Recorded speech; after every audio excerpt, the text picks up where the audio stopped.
जय हिंद। स्वागत है आपका आज के इस लेक्चर में। इस लेक्चर में हम लोग हल्लो अल्केन और हल्लो अरीन का फिजिकल स्टेट के बारे में पढ़ेंगे, फिजिकल प्रॉपर्टीज के बारे में पढ़ेंगे।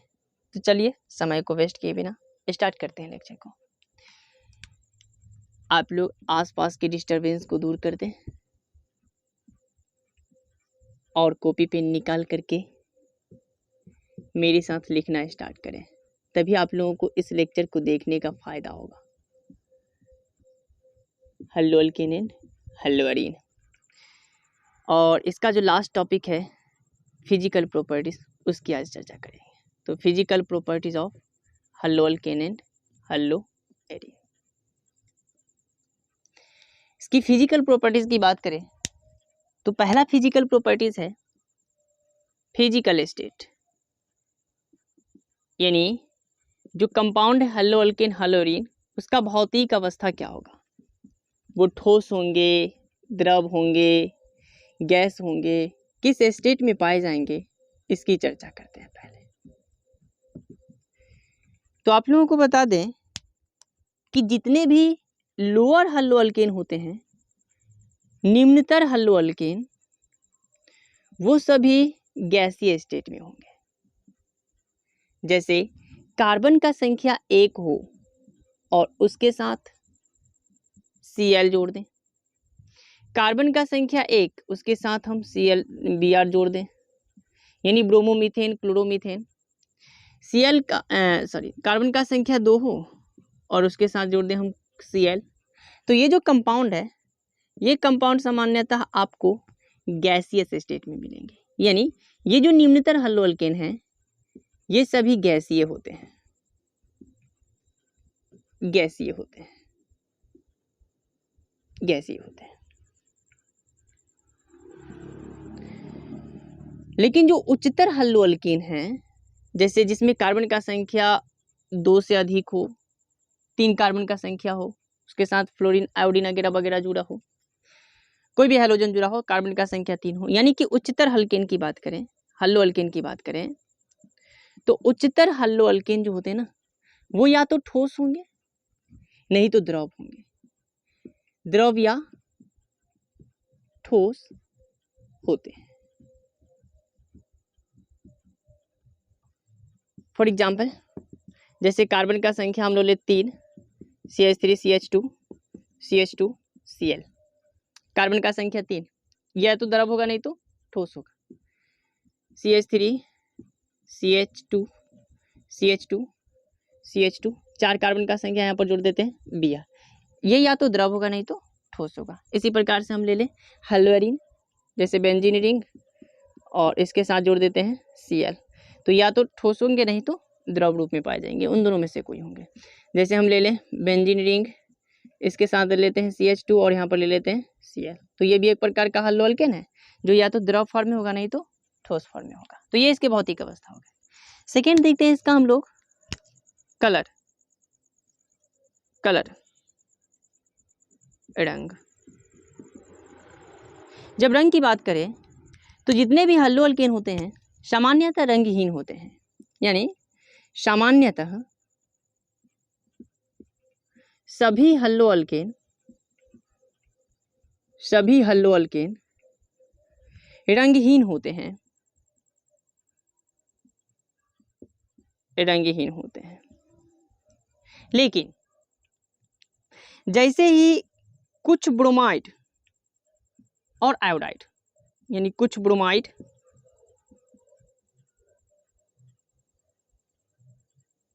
और आयोडाइड जो होते हैं, वो सूर्य प्रकाश की उपस्थिति में, यानी जैसे ही सूर्य प्रकाश के संपर्क में आएंगे तो वो चमक उत्पन्न करते हैं। सूर्य प्रकाश की उपस्थिति में रंगीन हो जाते हैं,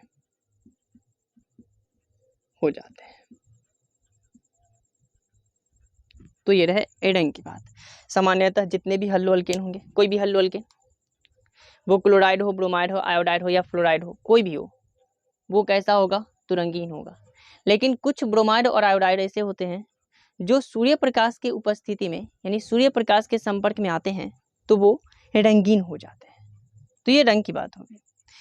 ऑर्डर की बात करें तो जितने भी लोअर हल्लो अल्केन होते हैं, ऑर्डर मतलब गंध, स्मेल, जब इसके स्मेल की बात करें तो जितने भी लोअर हल्लो अल्केन होते हैं वो प्लीजेंट स्मेल वाले होते हैं, गुड स्मेल मतलब बढ़िया स्मेल होता है उसमें। जो लोअर हल्लो अल्केन होते हैं, लोअर हल्लो अल्केन उसका गुड स्मेल होता है, मतलब एकदम ये सुगंधित होते हैं, सुगंधित। लेकिन जैसे जैसे अल्केन में हल्लो अल्केन में कार्बन का संख्या बढ़ता जाता है, इसका स्मेल यानी सुगंध जो है ना वो घटता जाता है और अंततः यह गंधहीन हो जाते हैं, कोई गंध नहीं रह जाता है। यानी कि जब हम इसके हायर अल्केन की बात करें, हल्लो अल्केन की बात करें, उच्चतर हल्लो अल्केन जो होते हैं, उच्चतर हल्लो अल्केन वो कैसे होते हैं तो गंधहीन होते हैं। उच्चतर हल्लो अल्केन में कोई गंध नहीं होता है, गंधहीन होते हैं। तो ये हो गया इसके ऑर्डर की बात। फिर से देख ले, फिर से एक बार, जितने भी निम्नतर हल्लो अल्केन होंगे वो गैसीय होंगे, जैसे CH3Cl, CH3Br, CH3, CH2, Cl, ये 3 एग्जाम्पल ही आप याद रखें। उच्चतर हल्लो अल्केन जितने भी होंगे वो या तो द्रव होंगे नहीं तो ठोस होंगे।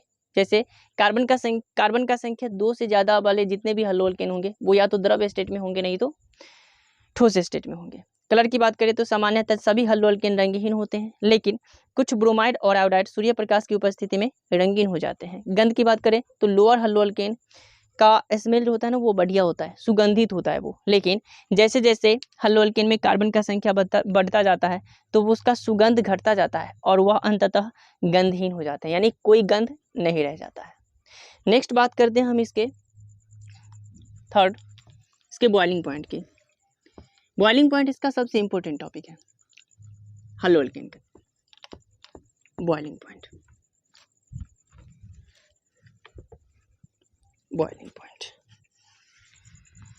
हर हर शंभु शंभु शंभु शिवा महादेव। चलिए बॉइलिंग पॉइंट चौथा,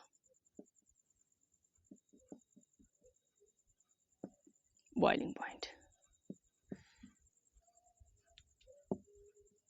क्वथनांक। अभी बज रहे हैं रात के 12 और इस पसीने के साथ मैं आप लोगों के लिए बना रहा हूँ सुंदर सा प्यारा सा फिजिकल प्रॉपर्टीज का वीडियो। तो इत्मीनान से आप लोग देखते रहें, 100% समझ में आएगा। बॉइलिंग पॉइंट क्वथनांक की बात करते हैं। पहले हम क्वथनांक की डिफिनीशन को देख लेते हैं कि आखिर ये क्वथनांक चीज क्या है। क्वथनांक को समझने के लिए आप समझें कि कोई एक द्रव है, द्रव पदार्थ, द्रव पदार्थ का मॉलिक्यूल है ए ए ए। ये मॉलिक्यूल जब द्रव अवस्था में है तो इसके बीच में कोई ना कोई अट्रैक्शन फोर्स होगा, है अट्रैक्शन फोर्स होगा जिसके द्वारा ये जुड़े होंगे। जैसे ही इसको हम गर्म करते हैं तो ये अट्रैक्शन फोर्स टूट जाएंगे। जब इसको हम हीट करेंगे तो अट्रैक्शन फोर्स टूट जाएंगे, यानी इन दोनों मॉलिक्यूल जो है ना, इन दोनों के बीच का फोर्स जो है ना कमजोर हो जाएगा, टूट नहीं जाएंगे। इसके बीच का बॉन्ड टूट जाएगा, ये कमजोर हो जाएंगे, बॉन्ड टूट जाएगा और ये मॉलिक्यूल एक दूसरे से दूर हो जाएंगे। और मॉलिक्यूल जैसे ही एक दूसरे से दूर होंगे तो यह द्रव अवस्था से पहुंच जाएगा गैसीय अवस्था में। और इस मॉलिक्यूल को दूर करने के लिए, यानी द्रव अवस्था से गैसीय अवस्था में परिवर्तित करने के लिए जिस न्यूनतम टेम्परेचर की आवश्यकता होती है उसी न्यूनतम टेम्परेचर को कहते हैं हम लोग क्वथनांक। न्यूनतम ताप जो होगा रिक्वायर्ड, इसी न्यूनतम ताप को कहेंगे क्वथनांक। यानी किसी भी पदार्थ को उसके द्रव अवस्था से गैसीय अवस्था में परिवर्तित करने के लिए, इस बॉन्ड को तोड़ करके मॉलिक्यूल को दूर करने के लिए, गैसीय अवस्था में परिवर्तित करने के लिए आवश्यक न्यूनतम टेम्परेचर को, न्यूनतम ताप को क्या कहते हैं? क्वथनांक कहते हैं। इसका एक और डिफिनीशन है कि जिस न्यूनतम ताप पर कोई द्रव जो है ना वो उबलना प्रारंभ कर देता है तो उसे कहते हैं क्वथनांक। तो ये क्वथनांक हो गए। अब देखिए क्वथनांक किन किन चीजों पर डिपेंड करेगा। अब बता दें कि क्वथनांक जो है ना यह इस बात पर डिपेंड करेगा, यह टेम्परेचर कितना ज़्यादा होगा कितना कम होगा, ये इस बात पर डिपेंड करेगा कि ये जो द्रव मॉलिक्यूल है, इन द्रव मॉलिक्यूल के बीच में जो अट्रैक्शन फोर्स लग रहा है वो कितना कमज़ोर है या मजबूत है। अगर इस मॉलिक्यूल के बीच का जो अट्रैक्शन फोर्स है वो मजबूत होगा तो इसको तोड़ने के लिए ज़्यादा ऊष्मा का आवश्यकता होगा, और ज़्यादा ऊष्मा का आवश्यकता होगा तो जो टेम्परेचर अगर ज़्यादा लगेगा तो इसका क्वथनांक भी ज़्यादा हो जाएगा। अगर फोर्स मजबूत है तो टेम्परेचर ज़्यादा, और टेम्परेचर ज़्यादा तो क्वथनांक ज़्यादा। अब हम इसके मॉलिक्यूल के बीच के फोर्स की बात करते हैं। तो फोर्स जो है ना कई प्रकार के हो सकते हैं। इसका जो फोर्स पहला हो सकता है वो हो सकता है एच बॉन्डिंग, यानी ये मॉलिक्यूल आपस में एच बॉन्ड से जुड़े हो, एच बॉन्डिंग। या फिर ये मॉलिक्यूल आपस में डाइपोल डाइपोल इंटरेक्शन से जुड़े हो, डाइपोल डाइपोल इंटरेक्शन, यानी ये मॉलिक्यूल जो है ना डाइपोल बनाकर के एक दूसरे से आकर्षित हो रहे हो। तीसरा है कि इस मॉलिक्यूल के बीच में लंडन फोर्स हो, जिसको हम लोग वांडर वाल फोर्स भी कहते हैं, लंडन फोर्स। यानी एच बॉन्डिंग हो सकता है, डाइपोल डाइपोल मोमेंट हो सकता है, डाइपोल डाइपोल इंटरेक्शन हो सकता है, या ये मॉलिक्यूल आपस में लंडन फोर्स के द्वारा जुड़े हो सकते हैं।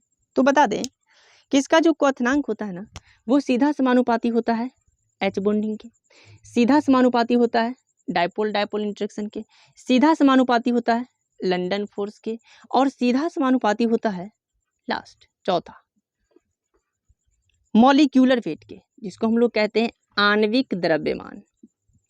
यानी आणविक द्रव्यमान मॉलिक्यूल का जितना ज्यादा होगा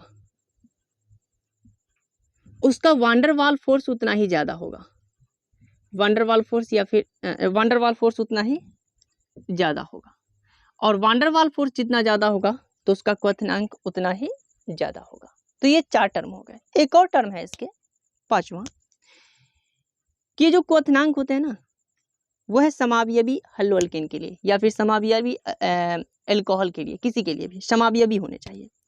तो इसका जो क्वथनांक होता है पांचवा जो है वो है ब्रांचिंग का व्युत्क्रमानुपाती होता है, ब्रांचिंग का व्युत्क्रमानुपाती होता है। यानी ब्रांचिंग जितना ही ज्यादा होगा, समावयवी हल्लो-अल्केन की बात कर रहे हैं, ब्रांचिंग जितना ही ज्यादा होगा क्वथनांक उतना ही कम होगा। ब्रांचिंग ज्यादा तो क्वथनांक कम, या फिर ब्रांचिंग कम तो क्वथनांक ज्यादा, और ब्रांचिंग ज्यादा तो क्वथनांक कम हो जाएंगे, एक दूसरे की व्युत्क्रमानुपाती है इसलिए। तो ये हो गया। एच बॉन्डिंग क्या होता है? तो एच बॉन्डिंग होता है हाइड्रोजन, एच बॉन्ड होता है हाइड्रोजन और फोन के बीच में बना हुआ बॉन्ड FON, फोन और एच के बीच में F मतलब fluorine oxygen nitrogen, fluorine oxygen और नाइट्रोजन तथा F के बीच में एच के बीच में जो बॉन्ड बनता है उसे कहते हैं H bond. Dipole dipole interaction क्या होता है? तो एक मॉलिक्यूल है A, दूसरा मॉलिक्यूल जो एक मॉलिक्यूल A एटम B से जुड़ करके एक मॉलिक्यूल बना लिया AB। अगर B का इलेक्ट्रोनेगेटिविटी ज़्यादा है तो ये इलेक्ट्रॉन को खींचेगा और माइनस चार्ज आएगा, इस पर आएगा प्लस चार्ज। तो यह एक प्रकार का डाइपोल बन गया, डाइपोल बन गया। अब इसी प्रकार का एक और मॉलिक्यूल आ जाएगा AB, delta minus delta plus. अब ये जो दो मॉलिक्यूल है, दो मॉलिक्यूल आपस में जिस बॉन्ड के द्वारा जुड़े रहेंगे, जिस इंटरेक्शन के द्वारा जुड़े रहेंगे उसको हम लोग कहेंगे dipole dipole interaction. London force की बात करें तो लंदन फोर्स में कोई भी डाइपोल नहीं बनता है। जैसे हाइड्रोकार्बन, कोई एक हाइड्रोकार्बन है और वह हाइड्रोकार्बन के दूसरे मॉलिक्यूल से जुड़ा हुआ है तो इसके बीच में ना कोई डाइपोल बनेगा ना एच बॉन्ड बनेगा। ये मॉलिक्यूल आपस में लंदन फोर्स के द्वारा जुड़े होंगे जो कि बहुत ही कमजोर होता है। तो जब हम लोग बॉन्ड के स्ट्रेंथ की बात करते हैं, बॉन्ड स्ट्रेंथ के ऑर्डर की बात करते हैं, बॉन्ड स्ट्रेंथ ऑर्डर की बात करें तो सबसे ज़्यादा प्रबल होता है एच बॉन्ड, एच बॉन्ड। इससे ज़्यादा प्रबल होगा डाइपोल डाइपोल मोमेंट, दुर्बल होगा डाइपोल डाइपोल मोमेंट, इससे दुर्बल डाइपोल डाइपोल मोमेंट, और सबसे दुर्बल हो जाएगा लंदन फोर्स, लंदन फोर्स। तो ये बॉन्ड स्ट्रेंथ का ऑर्डर हो गया। यानी हम लोग कह सकते हैं कि जिस मॉलिक्यूल में H बॉन्ड बनेगा, जो मॉलिक्यूल आपस में H बॉन्ड के साथ जुड़े होंगे उसका क्वथनांक सबसे ज़्यादा होगा। उसके बाद हम बात करें तो डायपोल मोमेंट, डायपोल इंटरेक्शन का, उसके बाद लंडन फोर्स का। अब हम हल्लो अल्केन की बात करते हैं। तो हल्लो अल्केन को जो मॉलिक्यूल होते हैं सी नंबर पॉइंट में, जो हल्लो अल्केन के मॉलिक्यूल है वो होते हैं R के साथ X, यानी R और इसके साथ रहेगा X। अब ये जो हल्लो अल्केन है यह डाइपोल, ये जो है X है इस पर आ जाएगा कौन सा चार्ज, तो माइनस चार्ज, और R पर प्लस चार्ज, यानी ये डाइपोल बना रहे हैं, डेल माइनस और del plus, delta minus delta plus. ये जो हल्लो अल्केन है यह डाइपोल फॉर्म करते हैं। तो डाइपोल फॉर्म करने के कारण इसका जो बॉइलिंग पॉइंट है उस मॉलिक्यूल की अपेक्षा कम होगा जो H बॉन्ड बनाएंगे। तो हल्लो अल्केन डाइपोल बनाते हैं, डाइपोल बनाते हैं, अर्थात इसके मॉलिक्यूल, इसके अणु आपस में डाइपोल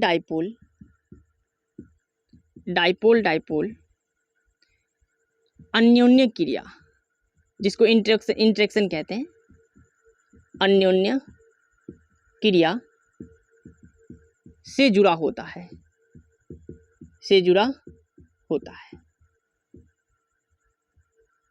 इसलिए इसका क्वथनांक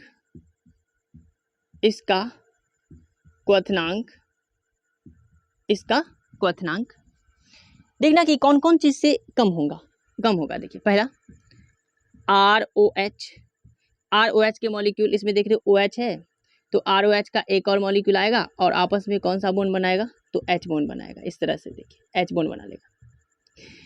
तो ROH पहला ये हो गया, कोमा RNH2 जो कि अमोनिया है, ये भी आपस में हाइड्रोजन बॉन्ड बनाएंगे। कार्बोक्सिलिक एसिड RCOOH, ये भी H बॉन्ड बनाएंगे। अल्डिहाइड कीटोन वगैरह वो भी लिख सकते हैं। तो aldehyde RCHO, ketone RC double bond OR आदि से कम होता है।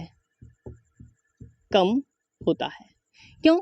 क्योंकि ये जो मॉलिक्यूल है ना, इसमें ROH, RNH2, RCOOH ये आपस में H बॉन्ड बनाते हैं और ये जो है ना द्विध्रुव बनाते हैं, ये भी द्विध्रुव बनाते हैं। लेकिन इसका जो डाइपोल इंटरेक्शन होता है, ये हल्लो अल्केन के मॉलिक्यूल के बीच का जो डाइपोल इंटरेक्शन होता है उसके अपेक्षा प्रबल होता है। अल्डिहाइड और कीटोन का डाइपोल इंटरेक्शन एल्काइल हैलाइड के मॉलिक्यूल के बीच का डाइपोल इंटरेक्शन से अधिक होता है, इसलिए इसके मॉलिक्यूल को दूर करना थोड़ा ज़्यादा कठिन है। किसके अपेक्षा? तो एल्काइल हैलाइड की अपेक्षा। इसलिए इन दोनों की बात करें तो इन दोनों से एल्काइल हैलाइड का जो क्वथनांक है वो कम हो जाता है, इन सब से कम होता है। लेकिन हाइड्रोकार्बन से अधिक होता है। अच्छा, ऐसा क्यों? हाइड्रोकार्बन से अधिक क्यों? क्योंकि आप लोग देख रहे हो कि जो हाइड्रोकार्बन है उसके मॉलिक्यूल आपस में लंडन फोर्स से जुड़े होते हैं और लंडन फोर्स जो है वो सबसे कमजोर फोर्स है। इसलिए कहेंगे कि हाइड्रोकार्बन से एल्काइल हैलाइड का यानी कि हल्लो अल्केन का क्वथनांक अधिक होता है। अधिक होने का रीजन है क्योंकि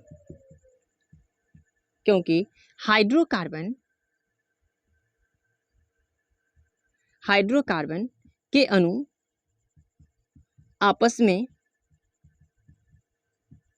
में कमजोर लंडन फोर्स के द्वारा जुड़े होते हैं। कमजोर लंडन फोर्स के द्वारा जुड़े होते हैं। तो ये रीजन हो गया। आपसे यहाँ से क्वेश्चन पूछे जा सकते हैं। क्वेश्चन क्या पूछे जाएंगे, ध्यान से देखना। आपसे क्वेश्चन पूछा जा सकता है कि एल्काइल हैलाइड का क्वथनांक एल्कोहल की अपेक्षा, एल्काइल हैलाइड का क्वथनांक एल्कोहल की अपेक्षा कम होता है, क्यों? तो जवाब दोगे क्योंकि एल्काइल जो एल्कोहल है उसके मॉलिक्यूल आपस में H बॉन्ड से जुड़े होते हैं, जबकि एल्काइल हैलाइड कमजोर डाइपोल डाइपोल एल्काइल हैलाइड के अणु कमजोर डाइपोल डाइपोल इंटरेक्शन के द्वारा जुड़े होते हैं, इसलिए एल्कोहल का क्वथनांक एल्काइल हैलाइड की अपेक्षा अधिक होता है। उसी प्रकार से ये भी पूछा जा सकता है कि एल्काइल हैलाइड का क्वथनांक इस एमीन के अपेक्षा कम होता है, क्यों?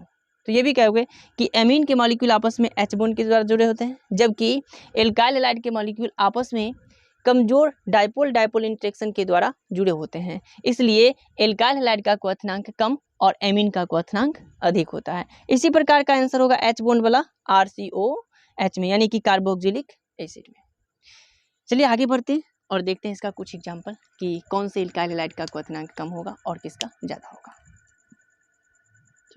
स्क्रीनशॉट ले लें, इसका स्क्रीनशॉट ले लें, मिटा दें। चलिए, तो इसमें हम फोकस करेंगे अब इस नीचे के 4 पॉइंट पर, नीचे के 4 पॉइंट पर H बॉन्डिंग को छोड़ करके नीचे का जो 4 पॉइंट है उस पर फोकस करेंगे। यानी जो क्वथनांक है सीधा समानुपाती होगा डाइपोल डाइपोल इंटरेक्शन के लंडन फोर्स के आणविक द्रव्यमान, जो कि वान डेर वाल्स फोर्स का सीधा समानुपाती और ब्रांचिंग का व्युत्क्रम अनुपाती। इन 4 टर्म पर फोकस करेंगे और इन्हीं से क्वेश्चन भी बनेंगे। चलिए,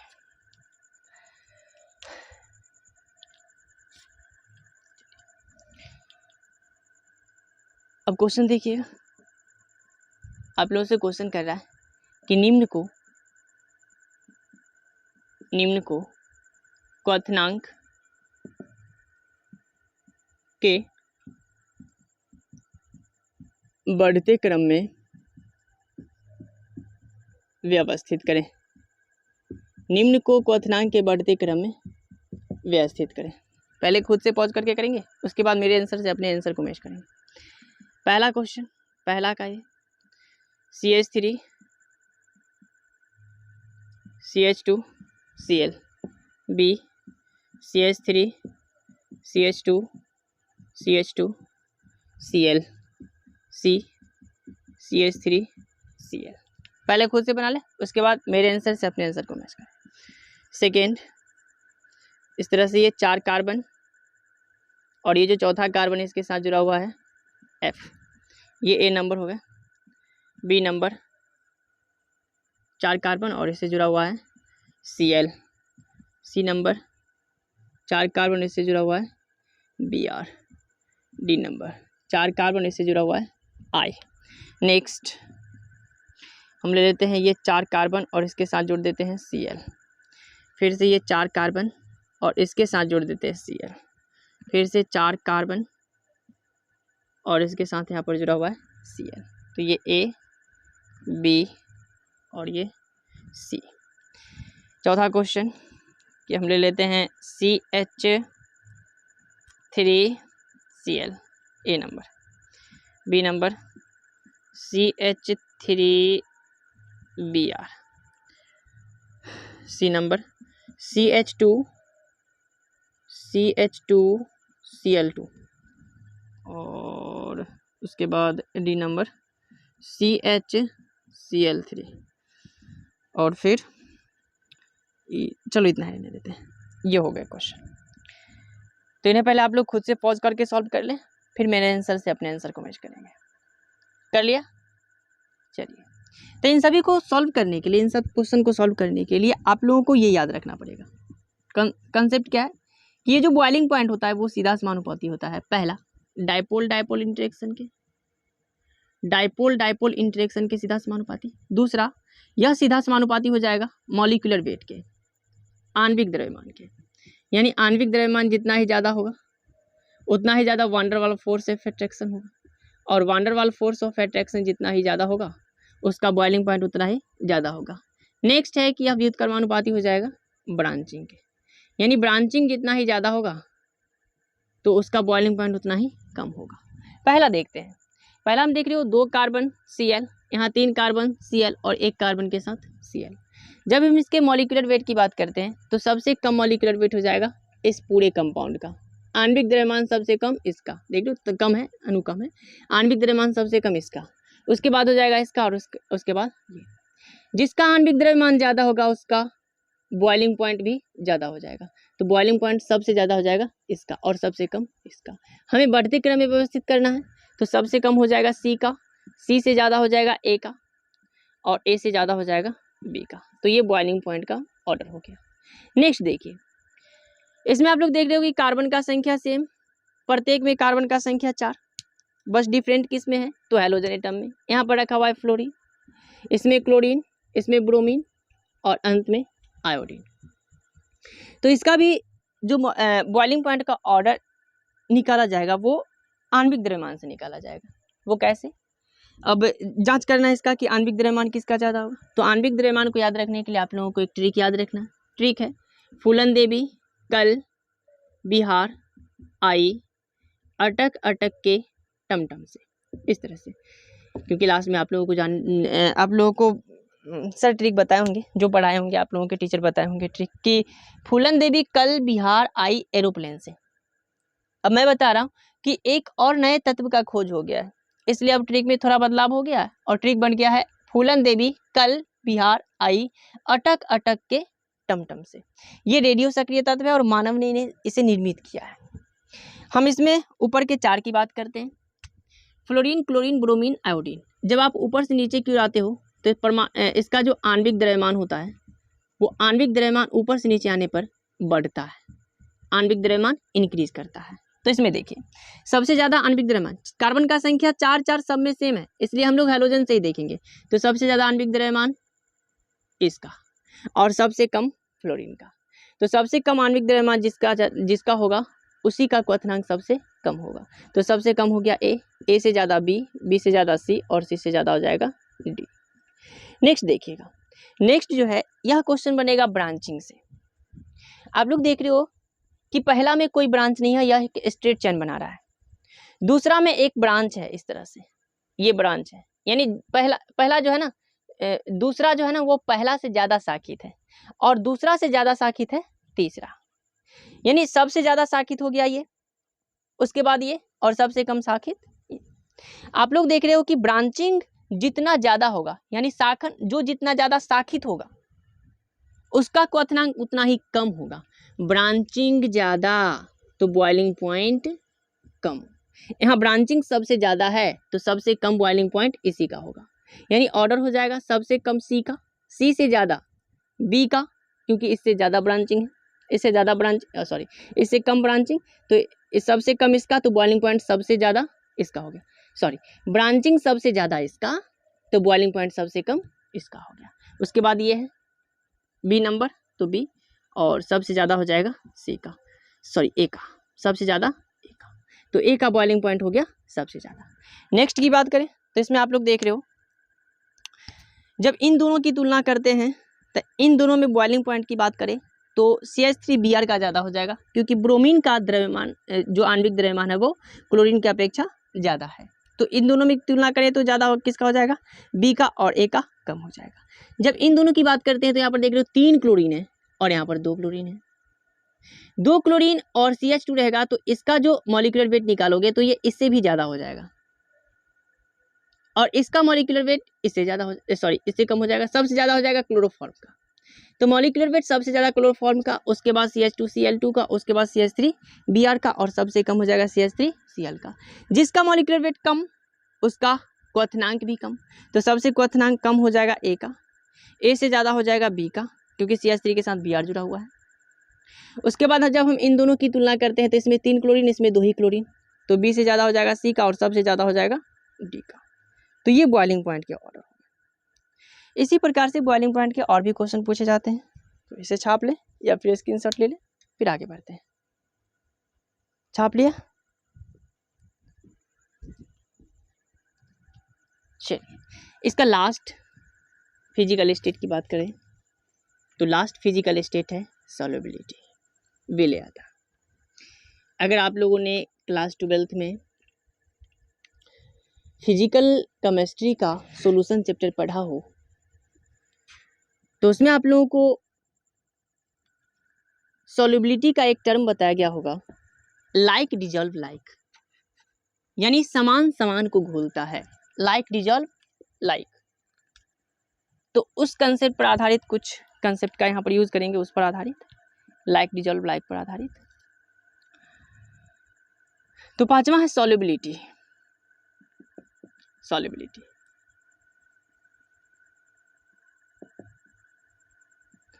हम दो प्रकार के सॉल्युबिलिटी की बात करेंगे, दो प्रकार के सॉल्युबिलिटी की। पहला, ये जो आधारित होगा वो लाइक डिजॉल्व लाइक पर होगा, और किसी भी कंपाउंड को सॉल्युबिलिटी निकालना हो तो इसी पर आधारित होगा, किसमें विलय होगा किसमें अविलय होगा, उसी पर आधारित, लाइक डिजॉल्व लाइक। आप लोग जानते हो कि हल्लो अल्केन जो है वह एक प्रकार का कार्बनिक यौगिक है, इसलिए कार्बनिक यौगिक होने के कारण हल्लो अल्केन जितने भी कार्बनिक विलायक होंगे उन सब में विलय होंगे, क्योंकि लाइक को डिजॉल्व करता है, यानी समान समान को घोलता है। इसलिए कहेंगे कि सभी हल्लो अल्केन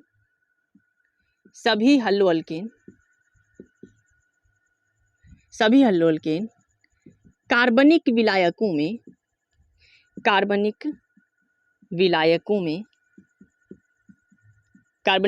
की बात करें तो बेंजीन हो गया, ईथर हो गया, वगैरह वगैरह, जो भी benzene, ether, CCl4 etc.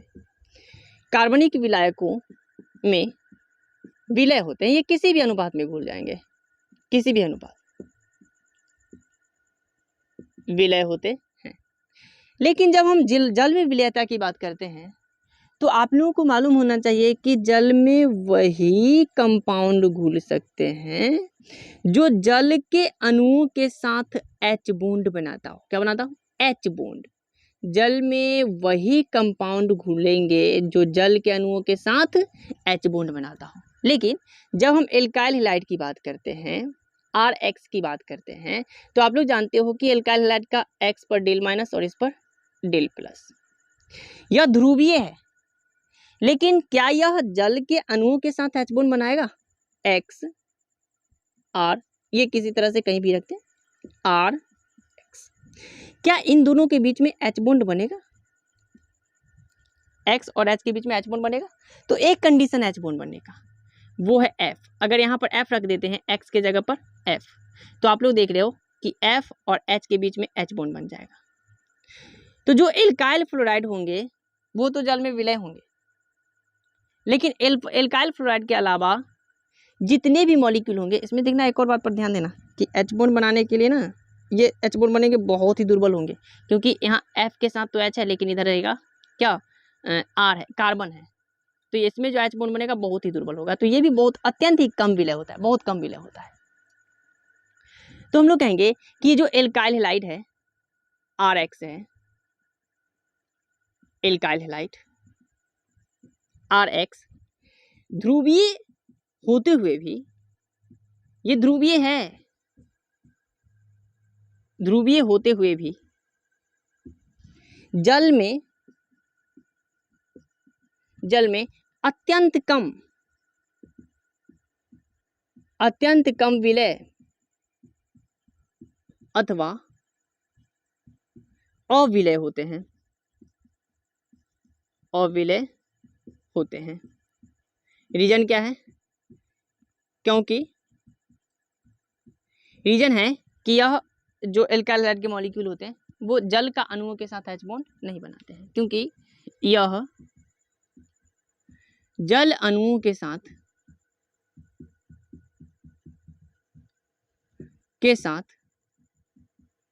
H bond नहीं बनाता है, H बॉन्ड नहीं बनाता है, नहीं बनाता है। तो जल में अविलय होने का यही कारण है, ध्रुवीय है लेकिन जल के अणुओं के साथ H बॉन्ड नहीं बनाता है, इसलिए जल में नहीं घुलता या फिर अत्यंत कम विलय होता है। तो ये रहे हल्लो अल्केन चैप्टर का फिजिकल प्रॉपर्टीज। उम्मीद करते हैं कि आप लोग इस लेक्चर को देख करके बहुत ही ज़्यादा आनंदित हुए होंगे। अगर नहीं भी हुए हो तो अगर कुछ सीख रहे हो इस लेक्चर से, या फिर सीख तो रही होगी, सीख रहे हो इस लेक्चर से, तो मेरे साथ जुड़े रहने के लिए इस चैनल को, चलो नहीं बोलूँगा, इसी तरह से लेक्चर आते रहेंगे आप लोगों के लिए। तो लेक्चर देखते रहें, सीखते रहें, आनंद लेते रहें और पढ़ते रहें। तब तक के लिए